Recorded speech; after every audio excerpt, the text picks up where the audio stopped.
Bharg on Besabar reinventing indie music. I just create what feels true to me. Bharg didn't set out to make noise, he set out to make sense. Sense of chaos, ambition, heartbreak, hope, and the strange peace that comes from letting go. Whether it's the emotionally scorched verses of Roshni or the road trip euphoria of Besabar, his music doesn't ask to be liked, it just wants to be felt. A producer, vocalist, and accidental philosopher, Bharg walks a tightrope between raw instinct and studied sound design. He's gone from scribbling rap verses under a law-shoal deadline to soundtracking national ad campaigns, and somehow, he's done it without losing his emotional center.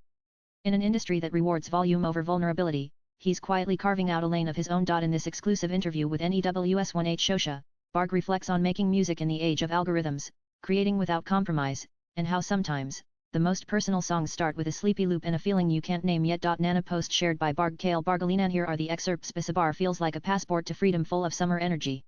What was the first image or feeling that sparked the idea for the track? When we were making the track, I had the idea of creating something that felt like chill summer vibes but also energetic, something that makes you feel euphoric. I was also really sleepy when I did the initial composition, so I ended up making a chill track by default. You blend multiple genres seamlessly in Besabar.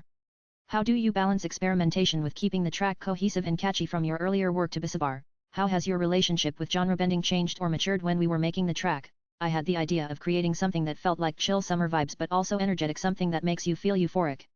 I was also really sleepy when I did the initial composition, so I ended up making a chill track by default. There's a cinematic quality to the sound production, almost like a road trip montage. Did visual storytelling play a role in how you shaped the sound visually? We were very clear that we had to portray a road trip and a chill time with friends. That was the vibe I wanted. So the chords and sound selection were made accordingly. How did your collaboration with Lathika begin, and what was the first creative breakthrough that told you this song was special? What did Lathika bring to the table that challenged or surprised you as a producer? Lathika is an exceptional artist, and we've all heard her work. So when Gameface suggested bringing her in, I was super excited. She's a very cool individual with great ideas and inputs and, of course, an amazing vocalist. A great collaborator to have. You've worked across indie, Bollywood, and now with a major campaign like Kingfisher's collaboration with Lucknow Supergiant Show. Was it different creating a track like Besabar for a TVC, and what was the creative brief like? It wasn't that different. You just make what you feel is good, and that's all you can do as an artist. Then you let the world around you shape itself around the sound you're making. Kingfisher was really chill and trusted our vision, and as an artist, that's all you can ask for. Very supportive. How did it feel to see Besabar come alive on screen alongside the LSG team? Did this collaboration help shape or shift your identity as a singer-songwriter in any way? That was a dream come true. We all know how much cricket means to us, and to have a top team like Lucknow Supergiants support us was unreal. I don't know about an image or identity shift, though. I still sit in my studio and do the same thing I did before, make music. I'm just grateful for the opportunities and the people around me making this happen. You once dreamed of becoming a lawyer before music called you back. How did that pivot from law prep to sound engineering shape your perspective on ambition and success? I just didn't want to regret not doing music. So I took that leap of faith. I love academics, it has shaped who I am, but music is the only constant I've ever had. I had to take that jump. Even if it didn't work out, at least I know I tried. Having studied sound engineering, do you ever find yourself torn between technical perfection and emotional rawness when producing a track? To be honest, I've never formally studied music. I'm self-taught, so I don't know what perfection is. But I do have a sense of sound and an understanding that I trust, and I make music based on that. Technical knowledge helps guide raw emotion better. It's like rationality versus emotion, or facts versus the context of facts. Do whatever you think makes you a better person or artist. Your music walks the line between underground indie energy and mainstream appeal. Was this a conscious direction or a natural evolution? It's a natural evolution that I'm conscious of. I don't think it's ever an either-or situation. Subconscious thoughts and actions can be realized and made deliberate. I'm an indie artist who loves pop sensibilities. Sab Chahai felt like a generational manifesto. What were you and Raval listening to or talking about in those early studio sessions that shaped the tone of the album? We'd often talk late at night under my building near his car before he left, saying things like, "Hope this works out, bro, because I'm loving this, and I don't want to go back." We also listened to everything except hip-hop. That's why I call it a hip-hop album. It's the middle ground between all genres. Tracks like Jungli Kuda and Dikatian carry wildly different energies. How did you decide which sonic world each lyric should inhabit? Honestly, we didn't overthink anything. Raval and I just wrote and created in a state of flow, responding to the emotions, sonics, and lyrics as they came. The album also acts as a social lens. Was there a moment during its creation when you realized you were building more than just a track list, that this was cultural documentation? I don't know if it's a form of cultural documentation. I'm assuming Gond. I'm glad you feel that way.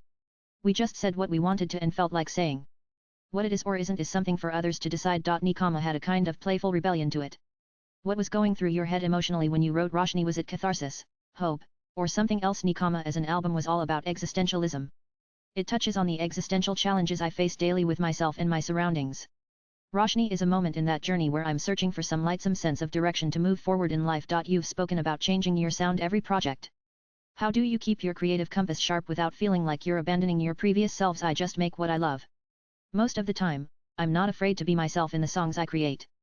That's how I approach it. From Tsumayoki to King to Lathika, your collaborators are incredibly diverse.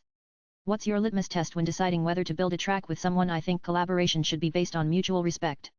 If someone can add real value to the art we're making, I'm all in. I always want to be able to respect the person I'm working with because music can be seen as good or bad depending on how people perceive it, but mutual respect lasts. How do you balance your identity as a producer when working with dominant voices like Badshah or Diljit in Bollywood? Do you ever feel the need to assert your signature more strongly? I genuinely felt that my job was to make a great song with the best, and I did that. There was no need to assert myself in the room when the goal was to create something good. Assertion is only needed when there's a power struggle. But they were kind, accommodating, collaborative, and easy to work with. I've met Badshah by multiple times, worked on more than one song and even did a music video with him, and I never felt the need to assert anything. There's only love and respect between us. You've navigated both the indie and Bollywood worlds fluidly. What's one thing each side could learn from the other? I am not sure what they both can learn from each other. My exposure to Bollywood has been recent and limited, so I can't give an honest opinion yet. Do you feel indie music in India is becoming more formulaic, or are we still in a golden age of sonic risk-taking? Formulas will always come and go. The idea of a golden age is a myth. Every year is called a golden age by someone because artists are always breaking boundaries. Nothing is ever purely unique, and nothing is ever purely formulaic. Generality and specialization are two sides of the same coin.